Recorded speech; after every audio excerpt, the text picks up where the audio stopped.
ஆண்டவராகிய இயேசுவின் நாமத்தினாலே உங்கள் யாவருக்கும் எங்களுடைய அன்பின் வாழ்த்தை உங்களுக்கு தெரிவித்துக் கொள்கிறோம். प्रभु यीशु मसीह के नाम से आप सभी का स्वागत करते हैं நாங்கள் விசுவாசிக்கிறோம் நீங்கள் எல்லோரும் நலமாக சுகமாக இருப்பீர்கள் என்று. और हम विश्वास करते हैं कि आप सुखी है और चंगाई से हैं। இந்த நாளில் நம்ம கர்த்தருடைய வார்த்தையை நாம் கேட்க போகிறோம். आज हम प्रभु का वचन सुनने वाले हैं கர்த்தருடைய வார்த்தை நம்முடைய வாழ்க்கையிலே மிகவும் முக்கியமானதா இருக்கிறது. और प्रभु का वचन हमारे जीवन में अति महत्वपूर्ण है। வேதத்தை திருப்பிக் கொள்வோம். आइए हम वचन निकालेंगे। முதலாவது கொரிந்தியர் पहला कुरिन्थियों 13வது அதிகாரம் अध्याय 13 13வது வசனம். और वचन 13। முதலாவது கொரிந்தியர் पहला कुरिन्थियर 13வது அதிகாரம் अध्याय 13 13வது வசனம். और वचन 13। இப்பொழுது விசுவாசம் நம்பிக்கை அன்பு இம்மூன்றும் நிலைத்திருக்கிறது, இவைகளில் அன்பே பெரியது. पर अब विश्वास आशा प्रेम ये तीनों स्थायी है, पर इनमें सबसे बड़ा प्रेम है। திரும்பமாக அந்த வசனத்தை வாசிப்போம். फिर एक बार हम इस वचन को पढ़ेंगे। இப்பொழுது விசுவாசம் நம்பிக்கை அன்பு இம்மூன்றும் நிலைத்திருக்கிறது, இவைகளில் அன்பே பெரியது. पर अब विश्वास आशा प्रेम ये तीनों स्थायी है, पर इनमें से सबसे बड़ा प्रेम है। நம்ம கடந்த வாரத்திலே தேவனுடைய அன்பை குறித்து நாம் பார்த்தோம். हमने पिछले सप्ताह जो है प्रभु के प्रेम के ऊपर देखा था।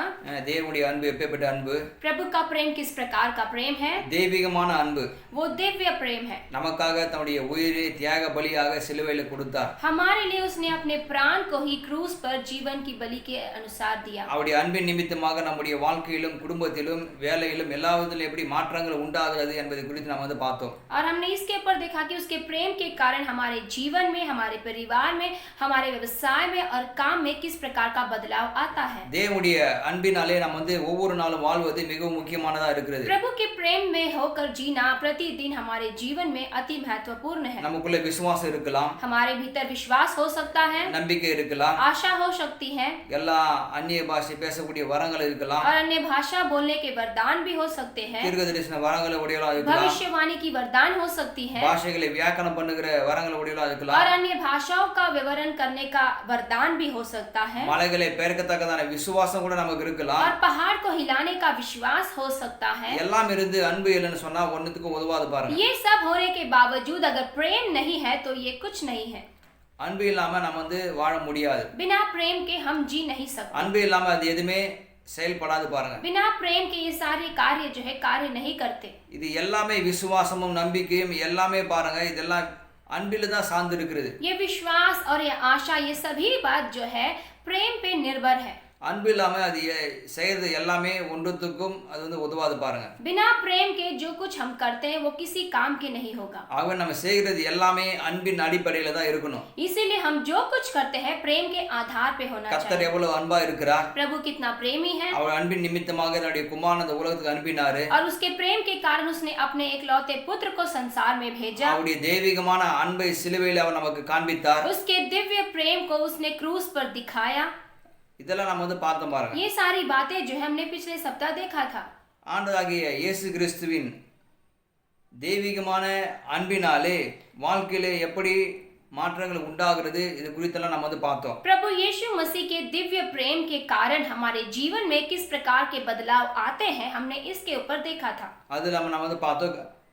அவருடைய அன்பை நம்ம அறிந்து வைத்திருந்தால் மாத்திரம் போதாது. और हमने ये भी देखा कि उसके प्रेम को केवल हम जान के रखे इतना काफी नहीं है, அதன்படி நம்ம எப்படி வாழ்வது என்பது குறித்து நம்ம பார்த்தோம். बल्कि हमने इस पर देखा कि उसके अनुसार हम किस प्रकार जिए।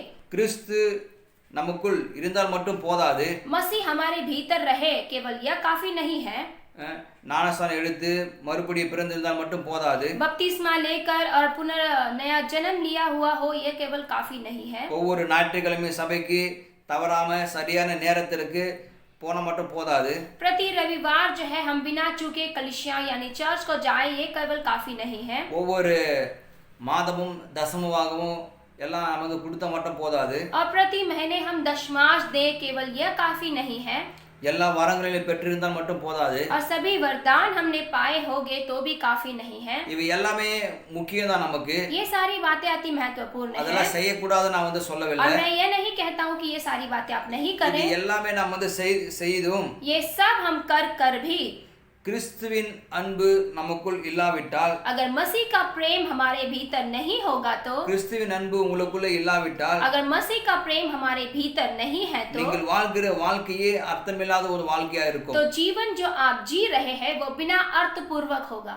சபைக்கு போயிட்டு வார்த்தையை கேட்கலாம், आप कलीसियाओं में जाकर वचन सुन सकते हैं தசமபாகம் தவறாம நம்ம வந்து கொடுக்கலாம், और दशमांश जो है बिना चूके आप देते होगे பக்தியா கடவுளை நம்ம வந்து ஆராதிக்கலாம். और भक्ति के साथ हम प्रभु की आराधना करते होंगे. நாம் செய்கிற எல்லாவற்றிலும் தேவனுடைய அன்பு இல்லை என்றால் அப்ப செய்கிறது எல்லாமே வெறுமையாக இருக்கும். हम जो कुछ करते हैं अगर इसमें प्रभु का प्रेम नहीं होगा तो जो कुछ हम करते हैं वो सब खाली शून्य होगा. எல்லாமே அர்த்தமில்லாததாக இருக்கும். और ये सारी बातें जो है बिना अर्थपूर्वक होगा.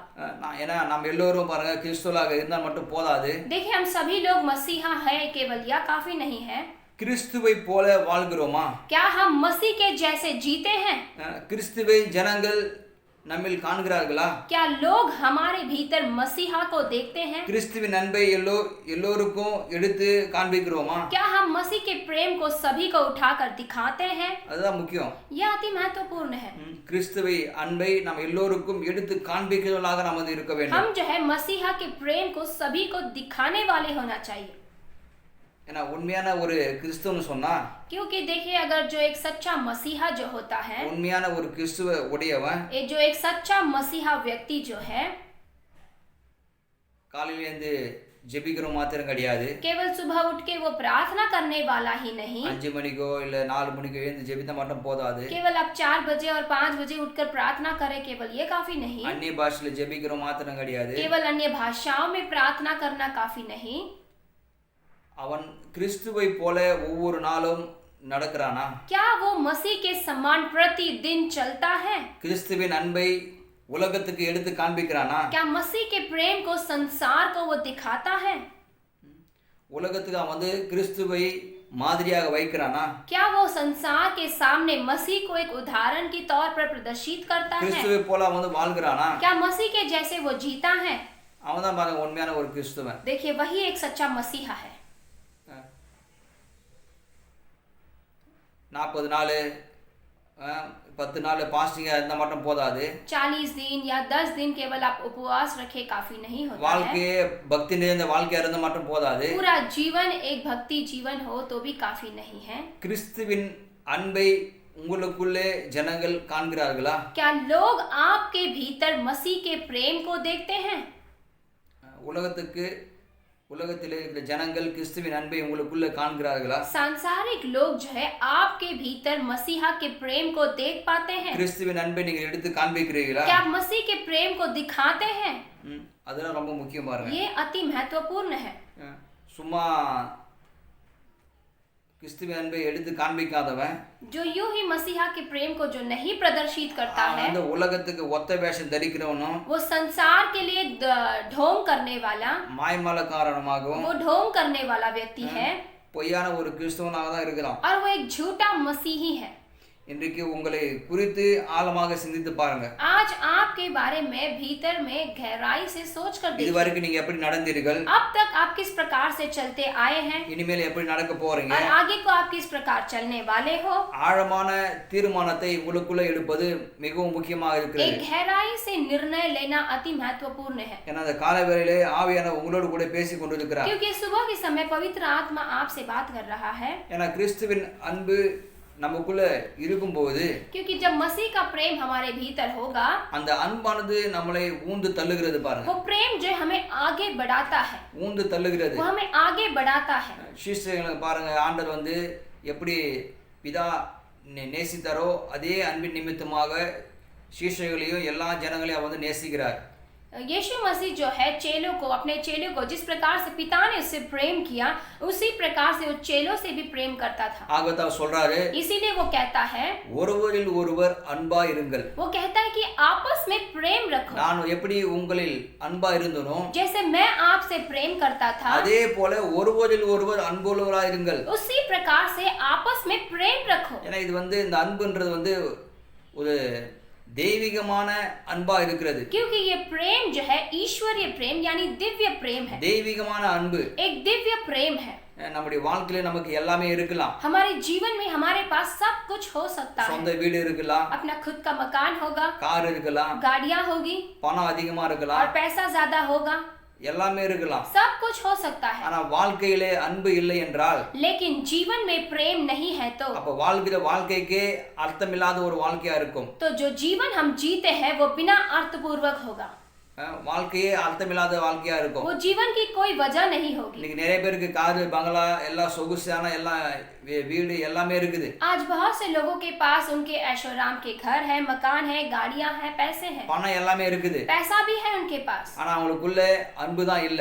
लेकिन उनके भीतर जो है प्रेम नहीं होता. ஆனா ஆண்டவராகிய இயேசு பாருங்க, எல்லா ஜனங்களையும் கவர்ந்து இழுக்கக்கூடிய அளவிலே அவர் எல்லா ஜனங்களுக்கும் தன்னுடைய அன்பை அவர் காண்பித்தார். प्रभु यीशु मसीह जो है अपने प्रेम को इस प्रकार से लोगों को दिखाता था, प्रदर्शित करता था कि वो लोगों को आकर्षित करता था उसकी ओर. தன்னுடைய அன்பை அவர்களுக்கு காண்பித்தார். वो उसका प्रेम लोगों को दिखाता था. தன்னுடைய இதயத்தையே அவர் திறந்து காண்பித்தார். वो अपने हृदय को खोलकर दिखाता था. ஜனங்கள் மீது எவ்வளவு பரிதபிக்கிற தேவனா இருக்கிறார்.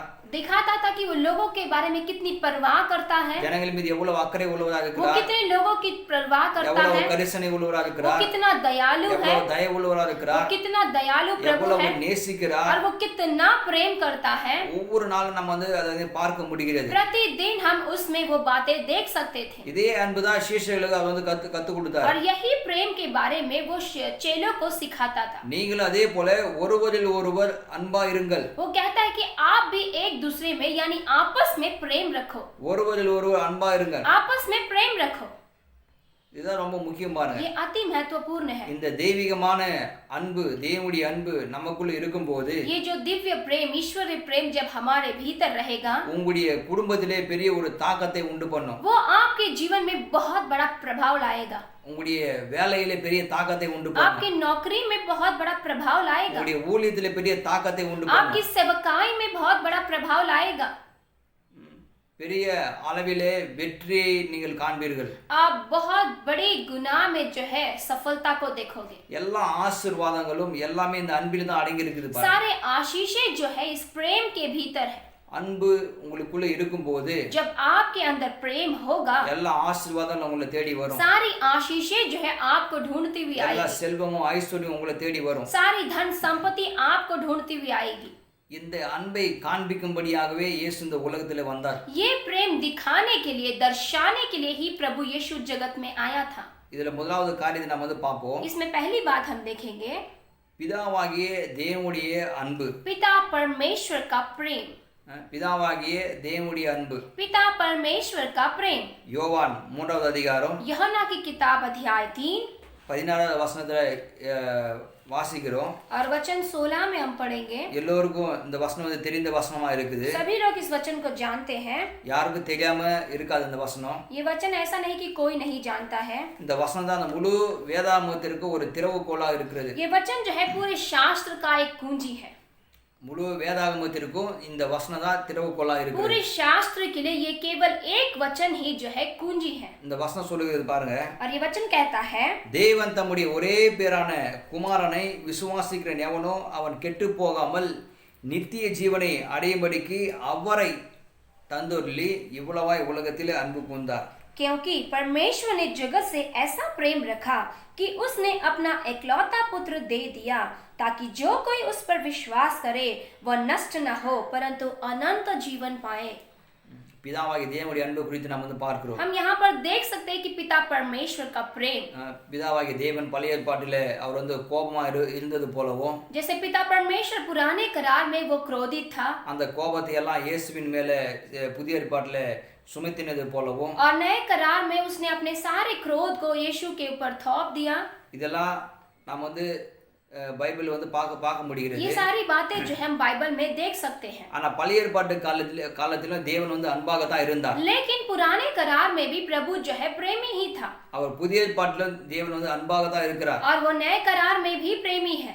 அந்த அன்பை எடுத்து காண்பிக்கும்படிக்கு, பிதாவாகிய தேவனுடைய அன்பை எடுத்து காண்பிக்கும்படிக்கு தன்னுடைய குமாரனையே இந்த உலகத்திலே அவர் வந்து தந்தொருளுகிறார். वो पिता परमेश्वर के प्रेम को दिखाने के लिए अपने पुत्र, एकलौते पुत्र को जो है संसार में भेजा. இந்த உலகத்திலே தேவன் இவ்வளவாய் உலகத்திலே அன்பு கூர்ந்து ये जगत से प्रभु इतना प्रेम करता था, அவரை தந்தருளி अपने आप को देकर, தன்னுடைய குமாரனை தந்தருளி अपने एकलौते पुत्र को दे दिया। இவ்வளவாய் உலகத்திலே அன்பு கூர்ந்தார். इतना उसने जगत से प्रेम किया, இவ்வளவாய் உலகத்திலே அன்பு கூர்ந்தார். उसने जगत से इतना प्रेम किया। பிதாவாகிய தேவன் தன்னுடைய குமாரனை இந்த உலகத்திற்கு அனுப்பின நோக்கம் என்ன? पिता परमेश्वर ने जगत में अपने एकलौते पुत्र को भेजने का कारण क्या था? பிதாவின் அன்பை இந்த உலகத்திற்கு எடுத்து காண்பிக்கவும், वो पिता के प्रेम को संसार को दिखाने के लिए பிதாவாகிய தேவன் இந்த உலகத்தை நம்ம எல்லோரையும் எவ்வளவா நம்ம நேசிக்கிறார், அவருடைய இதயத்தில் உள்ள அன்பை எடுத்து காண்பிக்கவும், पिता परमेश्वर जगत के लोगों से कितना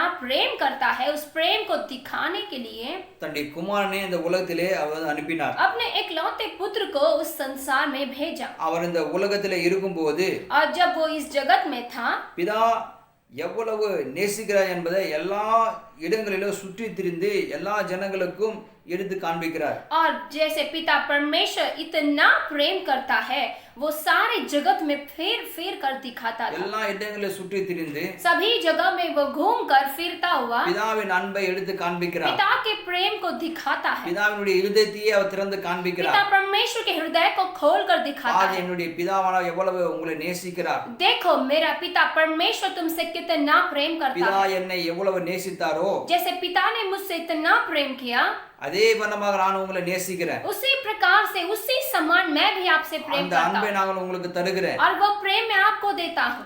தன்னுடைய பிதாவாகிய தேவனுடைய அன்பை அவர் தன்னுடைய குமாரன் எடுத்து காண்பிக்கிறார்.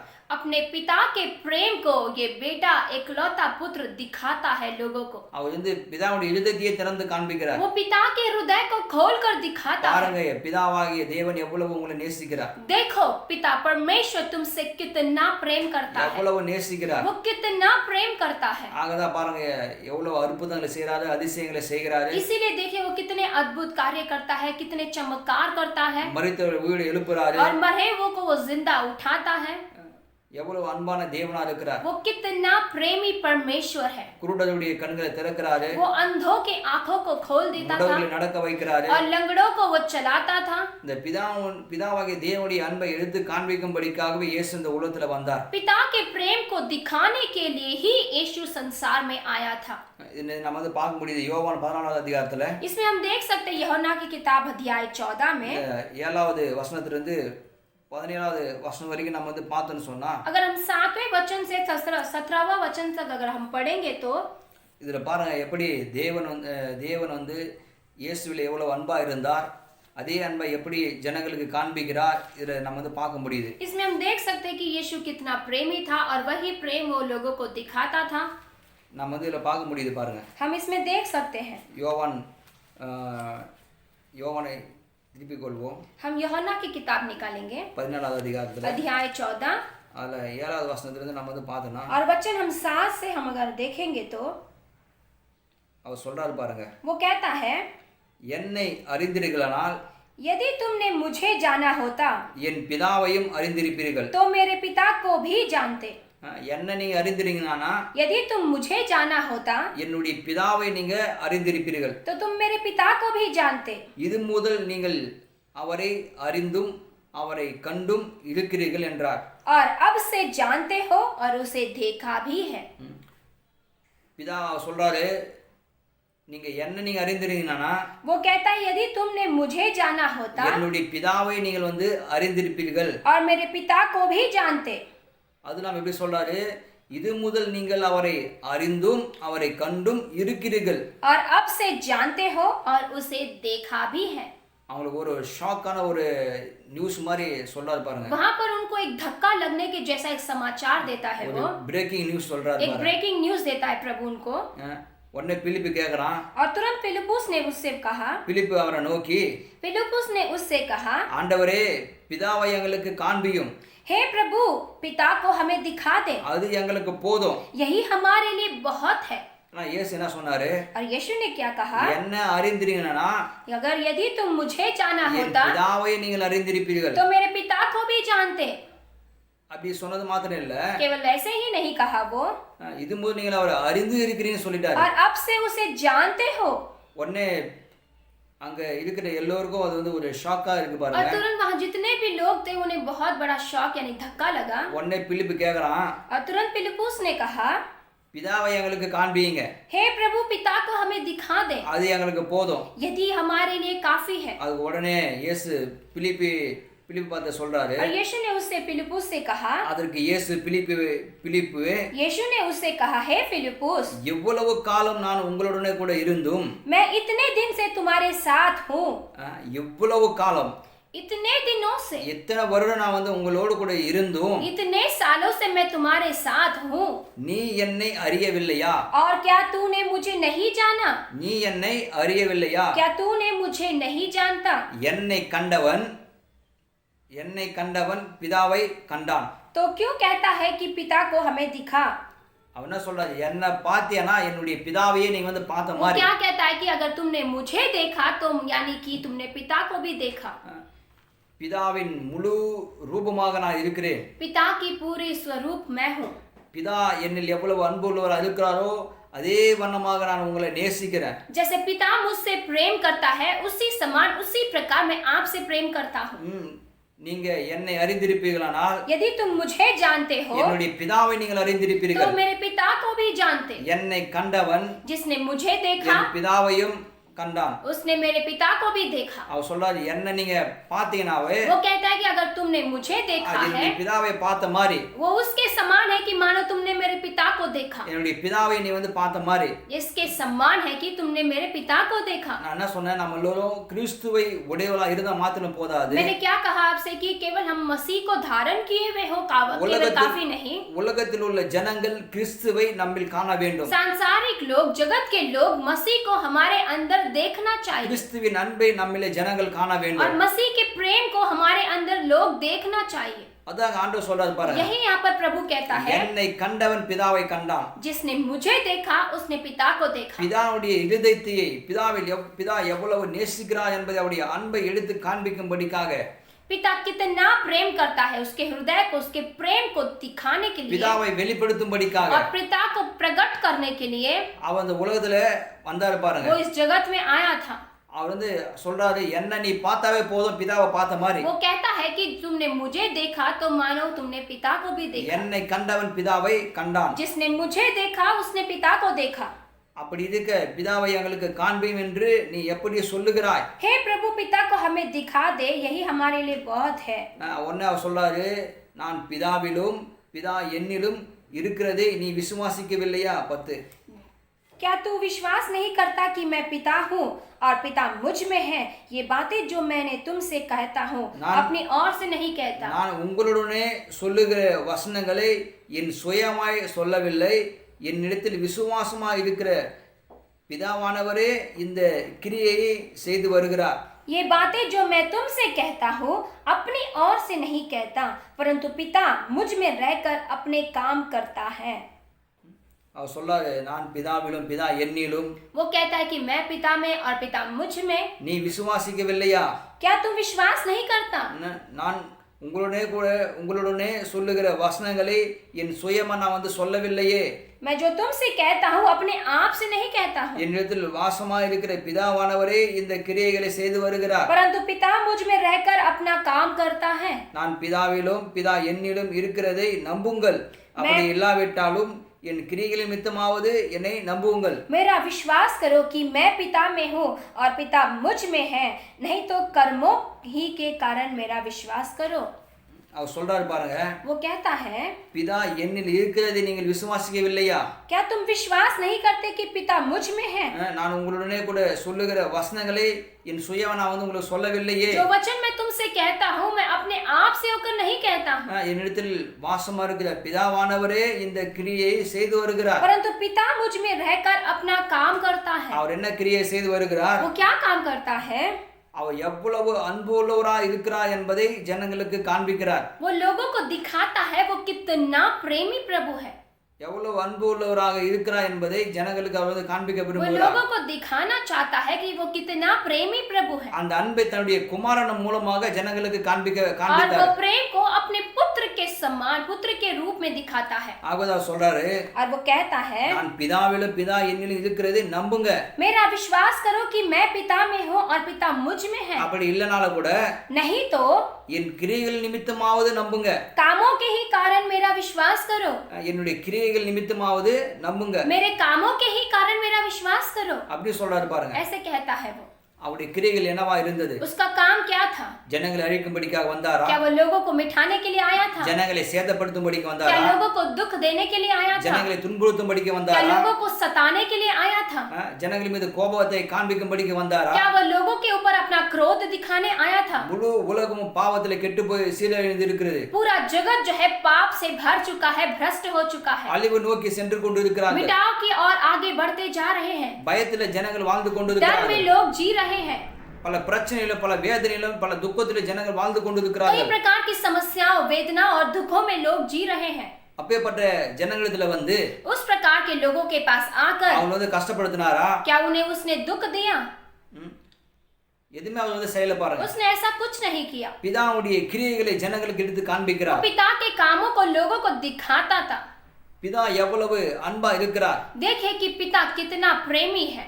தன்னுடைய குமாரனை இந்த உலகத்துக்கு எதுக்கு தந்தருளினார்? अपने पुत्र को संसार में किस कारण से उसने दिया? இந்த உலகத்தை நேசித்தபடியினால. क्योंकि उसने जगत से प्रेम किया, இந்த इसीलिए உலகத்தில் இருக்கிற ஒவ்வொரு ஜனங்களை நேசித்தபடியினால इस जगत के प्रति हर एक लोगों को उसने प्रेम किया, தன்னுடைய इसीलिए குமாரனை இந்த உலகத்தில் தந்தருளுகிறார். अपने पुत्र को जगत में दिया। அவர் இந்த உலகத்துல வந்து और वो इस जगत में आकर பிதாவின் கிரியைகளை அவர் வந்து நடப்பிக்கிறார். वो पिता के कार्य को करता है, उसके कामों को करता है। பிதா எவ்வளவு அன்பா இருக்கிறார். पिता कितना प्रेमी है, அதே அன்பை ஜனங்களுக்கு எடுத்து காண்பிக்கிறார். और वही प्रेम उठाकर वो लोगों को दिखाता है। ஆகவே சொல்லுகிறாரு, इसीलिए वो कहता है, நீ என்ன நம்பா கட்டி கூட நீ பரவாயில்ல, यदि तुम मेरा विश्वास नहीं करो तो என்னுடைய भी கிரியைகள் நிமித்தமாவது நம்புங்கள். मेरे कामों के ही कारण मेरा विश्वास करो। என்னுடைய எல்லா கிரியைகளையும் பிதாவாகிய தேவனுடைய அன்பை எடுத்து வெளிப்படுத்துகிறதாக இருக்கிறது. मेरे सारे काम जो है सभी कुछ प्रभु के प्रेम का वर्णन करता है। அவருடைய அன்பை எடுத்து வெளிப்படுத்துகிறதா இருக்கிறது. उसके प्रेम को उठाकर प्रकट करता है। அவருடைய அன்பை எடுத்து காண்பிக்கிறதாகவே இருக்கிறது. उसके प्रेम को दिखाने वाले ही है। இந்த கிரியைகள் நிமித்தமாவது நம்புங்கள் அப்படின்றார். इस कामों के कारण ही मेरा विश्वास करो, वो कहता है। இந்த கிரியைகள் நிமித்தமாவது என்ன நம்புங்க அப்படின்றார். कामों के ही कारण मेरा विश्वास करो, वो कहता है। அவருடைய கிரியைகள் எல்லாமே பிதாவாகிய தேவனுடைய அன்பை எடுத்து வெளிப்படுத்துகிறதா இருக்கிறது. उसके सारे काम जो है सब कुछ प्रभु के प्रेम का दिखाता था, प्रकट करता था। இன்றைக்கு நம்முடைய கிரியைகள் எப்பேற்பட்டதா இருக்கிறது? आज हमारे काम कैसे है, किस प्रकार के हैं? நம்முடைய கிரியைகள் நிமித்தமாக ஜனங்கள் என்ன காண்கிறார்கள்? हमारे कामों के कारण लोग क्या देखते हैं? ஊழியத்தில் விசுவாசம் என்ன காண்கிறார்கள்? और सेवकाई में विश्वासी लोग क्या देखते हैं? ரொம்ப முக்கியம் பாருங்க. ये अति महत्वपूर्ण है। பிதாவின் அன்பை ஜனங்கள் உங்களுக்குள்ள காண்கிறார்களா? क्या पिता के प्रेम को लोग आपके अंदर देख पाते हैं? தெய்வீகமான அன்பை உங்களுக்குள்ள ஜனங்கள் காண்கிறார்களா? क्या दिव्य प्रेम लोग आपके भीतर देख पाते हैं? கிறிஸ்துவின் அன்பை ஜனங்கள் உங்களுக்குள்ள காண்கிறார்களா? क्या मसीह के प्रेम को लोग आपके भीतर देख पाते हैं? உங்களுடைய அன்பை ஜனங்கள் காணும் பொழுது जब आपके भीतर जब वे लोग प्रेम को देखेंगे, அவர்கள் கிறிஸ்துவையே அவர்கள் வந்து காண்பார்கள். वे लोग मसीह को ही देखेंगे। உங்களுடைய அன்பை அவர்கள் வந்து உணரும் போது जब वे आपके प्रेम का एहसास महसूस करेंगे, கிறிஸ்துவின் தெய்வீகமான அன்பை அவர்கள் வந்து உணர்வார்கள். वे लोग मसीह के दिव्य प्रेम का एहसास करेंगे। கிறிஸ்துவின் தெய்வீகமான அன்பை அவர்கள் வந்து உணர்வாங்க பாருங்க. मसीह के दिव्य प्रेम का विश्वास एहसास करेंगे। யோவான் 15 அதிகாரம் 9 வசனம் சொல்கிறது, यूहन्ना 15 में और वचन 9 में ऐसे कहता है, பிதா என்னில் அன்பா இருந்தது போல நானும் உங்களிலே அன்பா இருக்கிறேன். जैसे पिता ने मुझसे प्रेम रखा वैसे ही मैंने तुमसे प्रेम रखा। என்னுடைய அன்பிலே நிலைத்திருங்கள். मेरे प्रेम में बने रहो।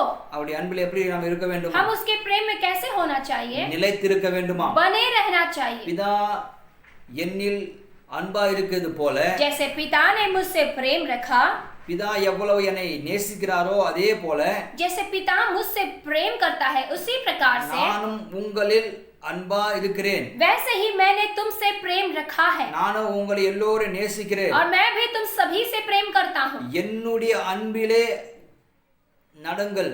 मेरे प्रेम में चलो। என்னுடைய அன்பின் அடிச்சோடுகளிலே நடங்கள். मेरे प्रेम के कदमों में चलो। என்னுடைய அன்பிலே நடங்கள். मेरे प्रेम में चलो। பிதாவின் அன்பை எடுத்து வெளிப்படுத்தும்படியாகவே இயேசு இந்த உலகத்திலே வந்தார். पिता के प्रेम को प्रकट करने के कारण से ही यीशु संसार में आया था। பிதாவாகிய தேவன் எவ்வளவாய் நம்ம நேசிக்கிறார். पिता परमेश्वर हमसे कितना प्रेम करता है, அது குமாரன் மூலமாக நாம் வந்து காண முடிகிறது. वो उसके पुत्र के द्वारा हम देख पाते हैं।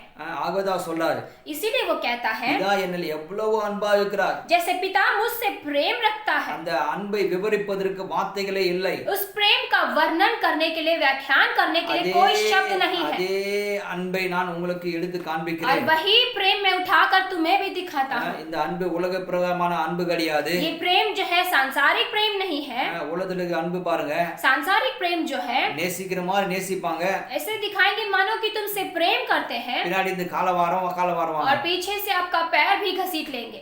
ஆனா தேவனுடைய அன்பு அப்பேற்பட்ட அன்பு இல்ல. लेकिन प्रभु का प्रेम इस प्रकार से नहीं இது है। வந்து தெய்வீகமான அன்பு. ये जो है दिव्य प्रेम है। இந்த அன்பு வந்து யாரையும் ஏமாத்தாது. ये प्रेम जो है किसी को फंसाता नहीं है, யாரையும் நஷ்டத்துல கொண்டு போய் விடாது. किसी को नुकसान में नहीं पहुंचाता। ஒருவேளை நீங்க பிரச்சனையில பல போராட்டங்களை வாழ்ந்து கொண்டு இருக்கலாம். हो सकता है कई प्रकार की समस्याओं और संघर्षों में जीते हो। அவருடைய அன்பிலே நீங்கள் நடக்கும் பொழுது, जब आप उसके प्रेम में चलोगे, அவருடைய அன்பிலே நீங்க வந்து வாழும்போது, जब आप उसके प्रेम में जियोगे, எல்லா கடன் பிரச்சனை எல்லா பல போராட்டங்களிலிருந்து நீங்கள் இப்போதே விடுதலை அடைவீர்கள். सभी कर्जों की समस्याओं से, संघर्षों से जो आप अभी छुटकारा पाओगे, இப்போது நீங்கள் விடுதலை அடைவீர்கள். अभी आप छुटकारा पाओगे। 10வது வசனம் சொல்லுகிறது और பாருங்க, 10वां वचन यहाँ पर कहता है, நான் என் பிதாவின் கற்பனைகளை கைக்கொண்டு அவருடைய அன்பிலே நிலைத்திருக்கிறது போல நீங்களும் என் கற்பனையை கைக்கொண்டு இருந்தால் என்னுடைய அன்பிலே நிலைத்திருப்பீர்கள். यदि तुम मेरी आज्ञाओं को मानोगे तो मेरे प्रेम में बने रहोगे, जैसा कि मैंने अपने पिता की आज्ञाओं को माना है और उसके प्रेम में बना रहता हूँ। அவர் சொல்றாரு பாருங்க, वो कहता है, நான் என் பிதாவின் கற்பனைகளை கைக்கொண்டு அவருடைய அன்பிலே நான் எப்படி நிலைத்திருக்கிறேனோ, जैसे कि मैंने अपने पिता की आज्ञाओं का माना है और उसके प्रेम में बना रहता हूँ, நீங்களும் என்னுடைய கற்பனைகளை கைக்கொண்டிருந்தால் என்னுடைய அன்பிலே நிலைத்திருப்பீர்கள். यदि तुम मेरी आज्ञाओं को मानोगे तो मेरे प्रेम में बने रहोगे। நீங்கள் என்னுடைய கற்பனைகளை கைக்கொண்டிருந்தால் என்னுடைய அன்பிலே நிலைத்திருப்பீர்கள். यदि तुम मेरी आज्ञाओं को मानोगे तो मेरे प्रेम में बने रहोगे। பிதாவின் கற்பனை என்ன? पिता का प्रेम क्या आज्ञा क्या है? பிதாவின் கற்பனை என்ன? पिता की आज्ञाएं क्या है? அவருடைய கற்பனையே பாருங்க, उसकी आज्ञा ये है, ஒருவரில் ஒருவர் அன்புள்ளவரா இருங்க. आपस में प्रेम रखो। உன்னிடத்தில் நீ அன்பு கூறுவது போல பிறனிடத்திலும் அன்பு கூறுவாயாக. जैसे तुम अपने आप से प्रेम करते हो उसी प्रकार से दूसरों से प्रेम रखो। இதுவே பிதாவுடைய கற்பனையா இருக்கிறது. यही पिता की आज्ञा है। இதுவே பிதாவினுடைய கற்பனையா இருக்கிறது. यही पिता की आज्ञा है। அவருடைய கற்பனையை இவர் கைக்கொண்டு और उसकी आज्ञाओं को इसने पूरा करके, அவர் சொல்றாரு பாருங்க, और वो कहता है, நீங்கள் என்னுடைய கற்பனையை கை கொண்டிருந்தால், अगर यदि तुम मेरी आज्ञाओं को मानोगे, இவர் எப்படி பிதாவுடைய கற்பனையை கை கொண்டார், जैसे इसने पिता की आज्ञाओं को இவர் माना எப்படி था, பிதாவிலே அன்பா இருந்தார், और जैसे ये पिता से प्रेम करता था, பிதாவுடைய எல்லா கற்பனைகளும் அன்பு நிறைந்த உள்ள கற்பனையா और இருந்தது. पिता की सारी आज्ञाएं जो है प्रेम से भरी रहती थी, அவருடைய அன்பை எடுத்து காண்பிக்கிறதாக இருந்தது. उसके प्रेम को दिखाने वाली रहती थी। அதேதான் இவர் சொல்றாரு, इसीलिए वो कहता அதே है, போல நீங்கள் என்னுடைய கற்பனைகளை கை கொண்டிருந்தால் यदि तुम मेरी आज्ञाओं को मानोगे என்னுடைய அன்பிலே நீங்கள் நிலைத்திருப்பீர்கள். तो मेरे प्रेम में बने रहोगे, என்னுடைய அன்பிலே நீங்கள் तो நிலைத்திருப்பீர்கள். मेरे प्रेम में बने रहोगे। 12வது வசனம் சொல்லுது பாருங்க, और 12वां वचन कहता है, நான் உங்களில் அன்பா இருந்தது போல நீங்களும் ஒருவரில் ஒருவர் அன்பா இருக்க வேண்டும் என்பதே என்னுடைய கற்பனையா இருக்கிறது.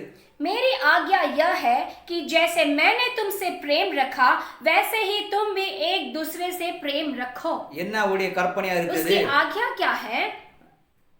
அந்த கற்பனை என்னவென்று நாம இதுல அந்த 12வது வசனத்தில் நாம வந்து பார்க்க उसकी முடிகிறது. आज्ञा क्या है हम इस 12वें वचन में देख सकते हैं। நான் உங்களில் அன்பா இருக்கிறது போல जैसे मैंने तुमसे प्रेम रखा, நீங்களும் ஒருவரில் ஒருவர் அன்பா இருப்பதே என்னுடைய கற்பனையா இருக்கிறது. वैसे ही तुम भी एक दूसरे से प्रेम रखो, यही मेरी आज्ञा है। இதுவே தான் இவருடைய குமாரனுடைய கற்பனை என்னவாக இருந்ததோ இதே கற்பனை தான் பிதாவாகிய தேவனுடைய கற்பனையாக இருந்தது. पिता परमेश्वर का प्रभु यीशु की जो आज्ञा थी, यही आज्ञा पिता परमेश्वर की भी थी। குமாரனுடைய ஆண்டவராகிய இயேசு கிறிஸ்துவினுடைய கற்பனை என்னவாக இருந்ததோ प्रभु यीशु की कौन सी आज्ञा थी? இதே கற்பனை தான் பிதாவாகிய தேவனுடைய கற்பனையாக இருந்தது. यही आज्ञा पिता परमेश्वर की आज्ञा भी थी. அவருடைய கற்பனையே அப்படியே இவரு இங்க கோட் பண்றாரு பாருங்க. उसकी आज्ञा को उठाकर वो यहाँ पर दिखाता है. பிதா என்ன சொல்ல விரும்புகிறாரோ அதை குமாரன் சொல்லுகிறார். जो पिता कहना चाहता है वो प्रभु यीशु कहता है. பிதா எப்படி தன்னுடைய பிதாவை எப்படி குமாரன் பின்பற்றினாரோ அதே போல குமாரனை நாம் எப்படி பின்பற்ற வேண்டும் என்பதை அவர் காண்பிக்கிறார். जैसे उसने पिता की आज्ञा मानी थी उसी अनुसार हम भी उसकी आज्ञा मानना चाहिए वो कहता है. அவர் சொல்றாரு நான் உங்களில் அன்பா இருந்தது போல. वो कहता है कि जैसे मैंने तुमसे प्रेम रखा. நான் எப்படி உங்களில் அன்பா இருந்தேன். जैसे मैंने तुमसे प्रेम रखा. நீங்களும் ஒருவரில் ஒருவர் அன்புள்ளவராக இருங்கள். वैसे ही तुम भी एक दूसरे से प्रेम रखो. ஒருவரில் ஒருவர் அன்பா இருக்க வேண்டும் என்பதே என்னுடைய கற்பனையா இருக்குது. एक दूसरे से प्रेम रखो यही मेरी आज्ञा है. இதுவே என்னுடைய கற்பனையா இருக்குது. यही मेरी आज्ञा है. இது அவருடைய கற்பனையா மாத்திரம் கிடையாது, இது பிதாவுடைய கற்பனையும் கூட பாருங்க. ये केवल उसकी आज्ञा नहीं पिता परमेश्वर की भी आज्ञा है. ஒருவரில் ஒருவர் அன்பா இருக்க வேண்டும் என்பது. एक दूसरे से प्रेम रखना चाहिए. ஒருவரில் ஒருவர் அன்பா இருக்க வேண்டும் एक என்பது. दूसरे से प्रेम रखना चाहिए. அதுக்கப்புறம் 14வது வசனம் சொல்லுது பாருங்க. उसके बाद में 14वें वचन में कहता है ஒருவன் தன் சிநேகிதருக்காக தன் ஜீவனை கொடுக்கிற அன்பிலும் அதிகமான அன்பு ஒருவரிடத்திலும் இல்லை. 13வது வசனம். इससे बड़ा प्रेम किसी का नहीं कि कोई अपने मित्रों के लिए अपना प्राण दे. ஒருவன் தன் சிநேகிதருக்காக தன் ஜீவனை கொடுக்கிற அன்பிலும் அதிகமான அன்பு ஒருவரிடத்திலும் இல்லை. इससे बड़ा प्रेम किसी का नहीं कि कोई अपने मित्रों के लिए अपना प्राण दे. அவர் பாருங்க தன்னுடைய சிநேகிதருக்காகவே உலகத்திலே வந்து உலகத்தை நேசித்து பிதாவின் அன்பை எடுத்து காண்பித்து சிலுவை பரியந்தும் அவர் நம்மை நேசித்து சிலுவையிலே ஜீவனை விட்டார். वो देखिए अपने मित्रों के कारण ही जगत में आया, सभी से प्रेम किया, पिता के प्रेम को दिखाया और क्रूस तक उसने अपने प्रेम को दिखाया. பிதாவின் அன்பை எடுத்து காண்பித்தார். पिता के प्रेम को उसने प्रकट किया. கடைசி நேரத்துல கூட அவர் சொல்றாரு और பாருங்க. आखिरी पल में भी वो कहता பிதாவே है இவங்களை செய்து இன்னதென்று அறியாம செய்றாங்க, இவங்களை வந்து மன்னிங்க. हे पिता इन्हें क्षमा कर, ये जानते नहीं है कि ये क्या कर रहे हैं. கடைசி நேரத்துல கூட பிதாவின் அன்பை காண்பிக்கிறார். आखिरी क्षण में भी वो पिता के प्रेम को वहां पर प्रकट करता है. இது போல அந்த ஒரு சிநேகிதராவது உங்களுக்காக மரித்திருப்பாங்களா? क्या ऐसा कोई मित्र आपके लिए अपना प्राण दिया है? ஆனா அவர் நமக்காக சிலுவையிலே மரித்தார். लेकिन वो हमारे लिए अपने प्राण को क्रूस पर दिया. நாம் எல்லோரும் அவருடைய சிநேகிதர்களாக हम இருக்கிறோம். सभी लोग उसके मित्र हैं. அவருடைய நண்பர்களாக இருக்கிறோம். हम सभी लोग उसके मित्र हैं, उसके प्रेमी हैं, அவருடைய பிள்ளைகளாக இருக்கிறோம். उसके बच्चे हैं. அவருடைய பிள்ளைகளுக்காக தன்னுடைய தியாக மரணத்தை சிலுவையில் காண்பித்தார். वो अपने बच्चों के कारण, अपने बच्चों के लिए ही अपने त्याग मृत्यु को उसने क्रूस पर दिखाया. சிலுவை என்பது பிதாவின் அன்பை எடுத்து காண்பிக்கக்கூடியதாக இருக்கிறது. ये क्रूस जो है पिता के प्रेम को प्रकट करने वाला क्रूस है. பிதாவின் அன்பை எடுத்து காண்பிக்கக்கூடிய இடமாக அது இருக்கிறது. वो पिता के प्रेम को प्रकट करने वाला जगह है क्रूस. ஆகவே அவர் சொல்றாரு பாருங்க. इसीलिए वो कहता है நீங்கள் ஒருவரில் ஒருவர் அன்புள்ளவராக இருங்க. आप एक दूसरे से प्रेम रखो. ஒருவரில் ஒருவர் அன்புள்ளவராக இருங்க. एक दूसरे से आप प्रेम रखो. ஆகதான் ஆரம்பத்துல இருந்து அவர் அதுதான் சொல்றாரு பாருங்க. इसीलिए शुरुआत से ही वो यह कहता है. ஆண்டவர் வந்து மனிதனை உண்டாக்கும் போது जब मनुष्य को प्रभु बनाया, எதுக்காக மனிதன் இந்த பூமியில உண்டாக்கினார்? उसने किस कारण से मनुष्य को इस जगत में बनाया? அவனிடத்திலே தன்னுடைய தெய்வீகமான அன்பை காண்பிக்கவும், ताकि वो अपने दिव्य प्रेम को उसके पास दिखा सके, அவருடைய बांट सके. அவருடைய அன்பை அவனிடத்திலே பகிர்ந்து கொள்ளவும், उसके प्रेम को उसके साथ वो बांट सके. அதுக்காக மனிதன் இந்த பூமியில உண்டாக்கினார். इसी कारण से उसने मनुष्य को जगत में बनाया. அவனை உண்டாக்கினது மாத்திரம் கிடையாது, केवल उसे बनाने का ही कारण ये नहीं, இவன் கூட தனியா இருக்கிறானே, ये तो अकेला है. இவன் தனியாக இருந்தா இவன் வந்து ஒரு சுயநலவாதியா இருப்பான். ये अकेला रहेगा तो ये एक स्वार्थी व्यक्ति होगा. இவனை குறித்து அவன் வந்து யோசிப்பான். ये अपने ही बारे में सोचेगा. இவனும் நம்மை போல அன்பை எடுத்து காண்பிக்கிறவனா இருக்க வேண்டும். ये व्यक्ति भी मेरे समान प्रेम को प्रकट करने वाला होना चाहिए. அன்பை பகிர்ந்து கொள்ளுகிறவனா இருக்க और வேண்டும். प्रेम को बांटने वाला होना चाहिए. அதுக்காக இவனுக்காக ஒரு ஜோடியை உண்டாக்கலாம். इसीलिए इसके लिए एक जोड़ीदार बनाए. அப்படி சொல்லிட்டு அவனுடைய விழாவின் எலும்பை எடுத்து யோவாலை உண்டாக்குனார் பாருங்க. ऐसे कहते हुए उसने उसके फसली को हड्डी को निकाल कर उसने हवा को बनाया, யோவால உண்டாக்குனாரு. हवा को बनाया। உடனே யோவால கொண்டு வந்து முன்னாடி நிப்பாட்டின உடனே और जैसे ही प्रभु ये हवा को लाकर उसके सामने ठहराया, உடனே அவன் சொல்றான், இவள் வந்து என்னுடைய மாம்சத்தின் மாம்சமா என்னுடைய எலும்பின் எலும்புமா இருக்கிறார். तुरंत अदम कहता है कि ये मेरी हड्डी की हड्डी और मेरी मांस की मांस है। உடனே அந்த அன்பு வெளிப்படுகிறது. तुरंत वहां पर वो प्रेम जो है वहां पर प्रदर्शित होता है, प्रकट होता है। திருமண வாழ்க்கையில கூட பாருங்க, இந்த தேவனுடைய அன்பு தான் ரொம்ப முக்கியம். ये वैवाहिक जीवन में भी जो देखे प्रभु का दिव्य प्रेम अति महत्वपूर्ण திருமண है। வாழ்க்கையிலே குடும்பத்தில் தேவனுடைய அன்பு இல்லை என்றால், अगर इस वैवाहिक जीवन में जो है प्रभु का प्रेम नहीं होगा तो எல்லாமே பிரச்சனையா தான் இருக்கும் பாருங்க. सभी कुछ समस्याएं होगी, எல்லாமே பிரச்சனையா தான் இருக்கும். सब कुछ समस्या होगा। फिर நீங்க உலகத்துல இருக்கிற ஜனங்களை நீங்க போய் கேட்டு பாருங்க, आज आप संसार में जितने भी लोग हैं उन्हें जाकर आप पूछ कर देखिए, எதுக்கு நீ கல்யாணம் பண்ணீங்க அப்படின்னு. भाई आपने क्यों विवाह किया है? அவங்க சொல்லுவாங்க, तो वो कहेंगे நான் கல்யாணம் பண்ணீங்கன்னா अगर मैं विवाह करूंगा तो மனைவி வந்தா मेरी पत्नी आएगी तो குடும்பத்துல இருக்கிற பாரங்கள் எல்லாம் குறைஞ்சு போயிடும். मेरे परिवार में जितने बोझ है वो सब कम हो जाएंगे। இப்பதான் கல்யாணம் பண்ணின உடனே மருமக வீட்டுக்கு வந்த உடனே जैसे विवाह होकर जब बहू घर पर आती है, அந்த வீட்டுல இருக்க எல்லா பாரங்களும் தூக்கி மருமகள் மேல வைக்கிறது. उस घर में जितने भी बोझ होते हैं सभी को उठाकर बहू के सिर पे थोप देते हैं। எல்லா பாரங்களும் வந்து மருமகளும் சுமக்க முடியாது. और सभी बोझों को जो है केवल एकमात्र बहू से संभाल नहीं सकती। என்னுடைய அம்மாவுடைய எல்லா பாரங்களும் கொஞ்சம் குறைஞ்சிடும். भाई मेरी माँ की जो भी जितने भी बोझ है सब कम हो जाएंगे, இப்படிதான் உலகத்துக்கு ஜனங்க சொல்லுவாங்க. ऐसे संसारिक लोग कहते हैं। எதுக்காக திருமணம் செய்து கொள்ளுகிறோம்? लेकिन हम विवाह क्यों करते हैं? ஒண்ணு, நாம் வந்து சுயநலவாதியா இருக்க கூடாது. एक बात यह है कि हम खुदगर्ज यानी स्वार्थी नहीं होना चाहिए। கிறிஸ்துவின் அன்பை நாம் பகிர்ந்து கொள்ளக்கூடியவளா இருக்க வேண்டும். हम मसीह के प्रेम को बांटने वाले होना चाहिए। அவர் சொல்றார், மனுஷன் தனிமையா இருப்பது நல்லதல்ல. वो कहता है कि मनुष्य अकेला रहना अच्छी बात नहीं है। ஏன் அவன் வந்து தனிமையா இருப்பது நல்லதல்லன்னு சொல்றாரு? वो क्यों कहता है कि अकेला रहना अच्छा नहीं है? ஏன்னா அவன் தனிமையா இருந்தானா அவன் வந்து சுயநலவாதியா இருப்பான். क्योंकि जब वो अकेला रहेगा तो वो स्वार्थी व्यक्ति होगा। தன்னை குறித்தே வந்து யோசிப்பான், தன்னை குறித்து அவன் வந்து சிந்திப்பான். केवल वो अपने ही बारे में सोचेगा, अपने ही बारे में करेगा। அவன் திருமணம் செய்யும் போது और जब वो विवाह करता है அந்த சுயநலமானது உடைகிறது பாருங்க. वो स्वार्थीपन जो है वहां पर टूटता है। அவன் எல்லாவற்றையும் தன்னுடைய மனைவிடத்துல பகிர்ந்து கொள்ளுகிறான். वो सब कुछ जो है अपनी पत्नी के पास बांटने लगता है। பிதா எப்படி அவனை நேசிக்கிறார் அதே வனமாக மனைவியை நேசிக்க ஆரம்பிக்கிறான். जैसे पिता उससे प्रेम करता है उसी प्रकार से वो अपनी पति से प्रेम करता है। இதே அன்பை தன்னுடைய பிள்ளைகளுக்கு எடுத்து और காண்பிக்கிறார்கள். यही प्रेम वे लोग उठाकर अपने बच्चों को दिखाते हैं। இப்படிதான் இந்த குடும்பம் முழுவதும் கிறிஸ்துவின் அன்பினாலே கட்டப்பட்ட ஒரு குடும்பமா இருக்கிறது. इसी प्रकार से परिवार पूरी तरह से मसीह के प्रेम से बंधा हुआ है। கிறிஸ்துவின் அன்பை நிறைந்த ஒரு குடும்பமா இருக்கிறது. मसीह के प्रेम से भरा हुआ एक परिवार होता है। ஆகவே அவர் சொல்றாரு பாருங்க, इसीलिए वो कहता है, நான் எப்படி சபையில அன்பு கூர்ந்தனோ जैसे मैंने कलीसिया यानी चर्चों से कैसे मैंने प्रेम किया, அதே போல நீங்களும் அன்பா இருங்கள். उसी प्रकार से आप भी प्रेम रखो। அதே போல நீங்களும் अன்பு கூறுங்கள். उसी प्रकार से आप भी प्रेम करो। கணவன் மனைவியை சரி பாருங்க, கிறிஸ்துவின் அன்பை எடுத்து காண்பிக்கிறா இருக்க வேண்டும். पति हो या पत्नी हो चाहे, लेकिन वे लोग मसीह के प्रेम को दिखाने वाले होना எப்படி चाहिए। சபையை நேசிக்கிறாரோ जिस प्रकार से मसीह कलीसिया से प्रेम करता அதே है, அன்பினால மனைவியை நேசிக்கணும். वही प्रेम जो है आपको पत्नी से करना है, பிள்ளைகளை अपने நேசிக்கணும். बच्चों से करना है, எல்லோரும் நேசிக்கணும் பாருங்க. सभी से करना है।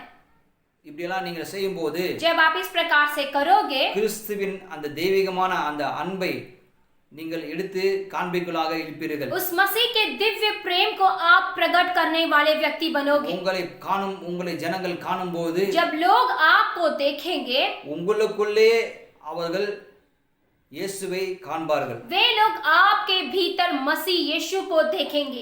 ஆகவே அவர் சொல்றாரு, इसीलिए वो कहता है, நான் எப்படி உங்களில் அன்பா இருந்தனோ जैसे मैंने आपसे प्रेम रखा அதே போல நீங்களும் அன்பா இருங்கள். उसी प्रकार से आप भी प्रेम அதே रखें போல अன்பிலே நடங்கள். और वही प्रेम में चलिए। இதுதான் திருமண வாழ்க்கைக்கு முக்கியமானதா இருக்கு. यही एक वैवाहिक जीवन का अति महत्वपूर्ण बात है। குடும்பத்தில முக்கியமா இருக்குது. अ, குடும்பத்தில முக்கியமா இருக்கு. पारिवारिक जीवन में भी महत्वपूर्ण है। பிள்ளைகளுக்கு அவருடைய அன்பை எடுத்து காண்பீங்க. अपने बच्चों को भी ये प्रेम दिखाइए। ஒரு மனுஷன் அன்பினால தொடப்படும் போது अगर एक व्यक्ति जब प्रेम से स्पर्शित होता है, முழுவதுமா வந்து மாறுவான் பாருங்க. पूरी तरह से वो बदल जाता है, முழுவதுமா மாறுமா. वो पूरी तरह से बदलता है। நீங்க கோபத்துல சொல்ற வார்த்தைக்கும் आप जो क्रोध में जो शब्द कहते हैं அன்பிலே சொல்லுகிற வார்த்தைக்கும் और जो शब्द आप प्रेम में कहोगे, ரொம்ப வித்தியாசம் இருக்குது इस பாருங்க. दोनों में बहुत बड़ा अंतर होगा। நீங்க அன்பிலே நீங்க சொல்லும்போது जब आप प्रेम से कोई शब्द कहोगे, மனுஷன் முழுவதும் மாறிடுவான் பாருங்க. मनुष्य पूरी तरह से बदल जाएगा, முழுவதும் மாறிடுவான். वो व्यक्ति पूरी तरह से बदलेगा। கடைசி நேரத்துல கூட பாருங்க சிலுவையில आखिरी क्षण में भी देखिए वो क्रूस पर எவ்வளவு அவர்களை அடித்தார்கள், कितना उन लोगों ने उसे मारा, அவருடைய தாடியை பிதித்து எடுத்தார்கள், उसके दाढ़ी को वे लोग नोच कर निकाले, கன்னத்தில் அறைந்தார்கள், उसके गालों में मारा, காரி துப்பினார்கள், उसके ऊपर थूका गया, தலையில முள்முடியை வைத்தார்கள், उसके सर में कांटों का ताज रखा கோலால ஓங்கி और उस அடித்தார்கள். पर वे लोग लाठी से जोर से मारा। இது எல்லாமே இருந்தும் इन सभी कुछ होने के बाद भी ரத்த சரீரத்திலிருந்து அப்படியே வந்து கொண்டே இருக்கிறது. और उसके शरीर से जो है लहू ऐसे निकलते हुए भी தலையும் கண்களும் அப்படியே வீங்கி கொண்டிருக்கிறது. उसके सर और उसकी आंखें पूरी तरह से सूज गई थी, முழு வலியினாலே அவர் வந்து நிறைந்திருக்கிறார். पूरी तरह से वो दर्द में था அவர் சிலுவையில தொங்கி கொண்டிருக்கிறார். और वो क्रूस पे लटक रहा था இரண்டு கைகளாலும் கால்களால் ஆணிகளால் கடவப்பட்டவராக இருக்கிறார். और उसके दोनों हाथों में दोनों पाँव में वो कीलों से गड़ा हुआ होकर, ஆனா அப்ப கூட பாருங்க लेकिन फिर भी அவர் சொல்லாரு, वो कहता है, பிதாவே இவர்கள் செய்கிறது இன்னதென்று அறியாமல் செய்கிறார்கள், இவளை மன்னியுங்க. हे पिता ये जानते नहीं कि ये लोग क्या कर रहे हैं, हे पिता इन्हें क्षमा कर, இவங்களை மன்னியுங்க. हे पिता इन्हें क्षमा कर।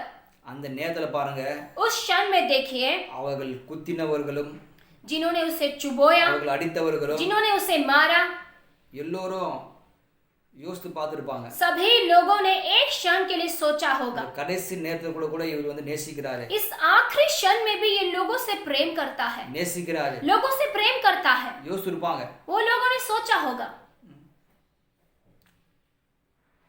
கடைசி நேரத்துல கூட வந்து அன்பை காண்பிக்கிறார் பாருங்க. आखिरी क्षण में भी उसने अपने प्रेम को दिखाया, அவர் மீது கோபத்தை காண்பிக்கல. बल्कि उनके ऊपर अपना क्रोध नहीं दिखाया।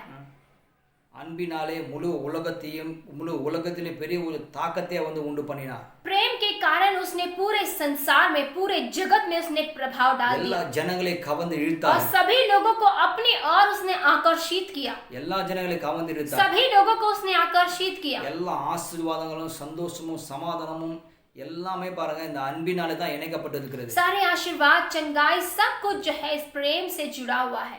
எல்லாமே அன்பினாலே தான் सभी இணைக்கப்பட்டிருக்கிறது. बातें जो है प्रेम से जुड़ी हुई है। எல்லா வரங்களை உடையலா கூட இருக்கலாம், आप सारे वरदानों से भी भरे होंगे, அது எல்லாமே அந்த அன்பினாலே இணைக்கப்பட்டிருக்கிறது. लेकिन ये सारी बातें जो है प्रेम से जुड़ी हुई है। ஆகவே தான் அன்பே பெரியது, इसीलिए कहता है कि प्रेम ही बड़ा है, அன்பே சிறந்தது. प्रेम ही बड़ा है। ஆகவே தான் அன்பிலே நிலைத்திருக்கும் போது इसीलिए जब आप प्रेम में बने रहोगे, வாழ்க்கையில பெரிய ஒரு வெற்றி உண்டாகும், जीवन में बहुत बड़ी सफलता होगी, பெரிய அளவில் உயர்வு உண்டாகும். बहुत बड़ी ऊंचाई आएगी। நீங்க இழந்து போனது எல்லாமே உங்களை தேடி வரும். सब कुछ जो कुछ आपने गवाया वो सब कुछ लौट कर आपको ढूंढ कर आएगा। பிள்ளையுடைய எதிர்கால வாழ்க்கை எல்லாமே ஆசீர்வாதமா இருக்கும், आपके बच्चों के भविष्य का जीवन आशीषित होगा, எல்லாமே ஆசீர்வாதமா இருக்கும். सब कुछ आशीषित होगा। ஆகவே அப்படி அன்பினால தொடப்பட்டு इसीलिए उसके प्रेम से स्पर्शित होकर அவருடைய அன்பை எடுத்து காண்பீங்கள், उसके प्रेम को उठाकर प्रकट करिए। அவருடைய அன்பை எடுத்து காண்பீங்கள். जब उसके प्रेम को उठा के प्रकट करिए, அவரை போலவே எல்லோரும் நேசிங்க, उसके समान सभी से प्रेम करिए, அவரை போலவே எல்லோருடைய ஒற்றுமையா இருங்க. उसके समान सभी के साथ एकता के साथ रहिए। இதுவே பெரிய ஆசீர்வாதம் பாருங்க. यही बहुत बड़ी आशीर्वाद है। நாம் ஜெபிப்போம். आइए हम प्रार्थना करेंगे। அன்பின் பரலோக பிதாவே, கர்த்தராகிய இயேசுவின் நாமத்தில் நம்முடைய சமூகத்தில் வருகிறோம். प्रेम स्वर्गीय पिता प्रभु यीशु मसीह के नाम से हम आपकी ओर आते உம்முடைய हैं। வார்த்தைகளுக்காய் நன்றி. आपके वचनों के लिए धन्यवाद। வானமும் பூமியும் ஒழிந்து போனாலும் உம்முடைய வார்த்தைகள் ஒழிந்து போவதில்லை. आकाश और पृथ्वी टल जाए, मिट जाए, तो भी प्रभु आपका वचन नहीं मिटता நீ है। எவ்வளவா எங்களை நேசிக்கிறீர் என்பதை நாங்கள் அறிந்து கொண்டோம். हमने जान लिया है प्रभु कि आप हमसे कितना प्रेम करते நீ हैं। எப்படி எங்களை அன்பா இருக்கிறீரோ, जैसे आप हमसे प्रेम रखते நீ हैं எப்படி எங்களை நேசிக்கிறீரோ, और जैसे आप हमसे प्यार करते हैं, அதே போல நாங்களும் எல்லோரும் நேசிக்கவும், उसी प्रकार उसी समान हम सभी से प्रेम रखने के लिए, இது பார்த்த ஒவ்வொரு ஜனங்களும் உம்மை எடுத்து காண்பிக்கவும், और जितने लोग इसे देख रहे हैं प्रभु, ये लोग आपको दिखाकर உம்முடைய அன்பை எடுத்து காண்பிக்கலாம், आपके प्रेम को प्रकट करने वाले बने। மாற்றுவீராக. आप इन्हें बदल दीजिए। ஒவ்வொரு குடும்பத்தில் உம்முடைய அன்பு நிலைத்திருக்கட்டும். हर एक के परिवार में आपका प्रेम बना रहे எல்லா प्रभु। சண்டைகள், விரோதங்கள், பகைகள் எல்லாம் நீங்கட்டும். सारे झगड़े और ईर्ष्या, सारे विरोध, दुश्मनी हट जाए प्रभु। எல்லா கோபங்கள் எல்லாம் எல்லாம் நீங்கட்டும். सारे क्रोध प्रभु निकल जाए। இவங்களை ஒவ்வொருவரும் உம்முடைய அன்பினால் கட்டி எழுப்புவீராக. हर एक व्यक्ति को प्रभु आपके प्रेम में बांध कर उठाइए। கணவன் மனைவி ஒருவர் நேசிக்கிறவா இருக்கட்டும். पति पत्नी एक दूसरे से प्रेम करने वाले बने। பிள்ளைகளிடத்தில் அன்பா இருக்கட்டும். अपने बच्चों से प्रेम करने वाले बने। உலகத்திலே எல்லா ஜனங்களுக்கும் உம்முடைய அன்பை எடுத்து காண்பிக்கட்டும். संसार के सभी लोगों को आपके प्रेम को प्रकट करने वाले बने। உலகத்தில் இருக்கிற ஜனங்கள் இவர்கள் மூலமாக உம்மை காணட்டும். प्रभु सांसारिक लोग इनके द्वारा आपके प्रेम को देखें। இந்த அன்பிலே இருக்கிற சகல ஆசீர்வாதங்களும் இவங்களை பெற்று அனுபவிக்கட்டுங்க. इस प्रेम में जितने भी आशीर्वाद है प्रभु ये लोग उसे पाए और उसका अनुभव करें। பெற்று அனுபவிக்கட்டும். प्रभु से पाकर उसका अनुभव करें। எல்லா குறைகளை நிறைவாக்குவீராக. इनके जीवन की हर एक खामियों को तो दूर कर இவருடைய प्रभु। வாழ்க்கை பிள்ளைகளுடைய எதிர்கால வாழ்க்கை ஆசீர்வாதமா இருக்கட்டும். इनके बच्चों के जीवन और भविष्य के जीवन को प्रभु तो आशीष कर பிரகாசமா இருக்கட்டும். और प्रज्वलित कर प्रभु। எல்லா தேவைகளை அற்புதமா हर சந்திப்பீராக. एक जरूरत को अद्भुत रीति से पूरी कर प्रभु। அற்புதமா சந்திப்பீராக. अद्भुत रीति से पूरी कर இந்த प्रभु। சத்தியத்தை இவர்கள் கேட்கலாம் மாத்திரமல்ல, केवल इस सत्य वचन को केवल सुनने वाले ही नहीं அதன்படி நடக்கவா இருக்கட்டும். प्रभु उसके अनुसार करने वाले चलने वाले। இந்த வார்த்தையின் சத்தியம் இருதயத்தில் ஆழமா ये பதிந்திருக்கட்டும். सत्य वचन इनके दिल के गहराई में बस जाए ஒவ்வொரு நாளும் உம்முடைய அன்பின் அடிச்சூடுகளிலே நடக்கட்டுங்க. और प्रतिदिन आपके प्रेम के कदमों में चलने वाले உம்முடைய बने। அன்பிலே இவர்கள் நடக்கவா இருக்கட்டும். प्रभु आपके प्रेम में चलने वाले बने। இந்த வார்த்தைகள் இருதயத்திலே ஆழமாய் பதிந்திருக்கட்டும். ये वचन इनके दिल की गहराई में बस जाए प्रभु। ஆவியான ஒவ்வொரு நாளும் இது குறித்து நீ அவரோடு கூட நீ பேசிக் கொண்டிருப்பீராக. पवित्र आत्मा इन लोगों से आप प्रतिदिन बोलते रहिए, बातें करते रहिए और बातें करते रहिए प्रभु। இயேசுவின் நாமத்தில் ஜெபிக்கிறோம். यीशु के नाम से हम प्रेम प्रार्थना करते हैं। ஆண்டவராகிய இயேசு கிறிஸ்துவின் கிருபையும் प्रभु यीशु मसीह की कृपा பிதாவாகிய தேவனுடைய और அன்பும் पिता परमेश्वर का प्रेम பரிசுத்த ஆவியானவருடைய அன்பின் ஐக்கியமும் पवित्र आत्मा की मीठी सहभागिता என்றைக்கும் என்றைக்கும் நித்திய நித்தியமாக நம்மோடு கூட தங்கி இருப்பதாக. आज कल और सर्वदा के लिए हमारे साथ बनी रहे। ஆமென். आमीन। கர்த்தர் தாமே உங்கள் எல்லோரையும் ஆசீர்வதிப்பாராக. प्रभु आप सभी को आशीष करे। ஆமென். आमीन।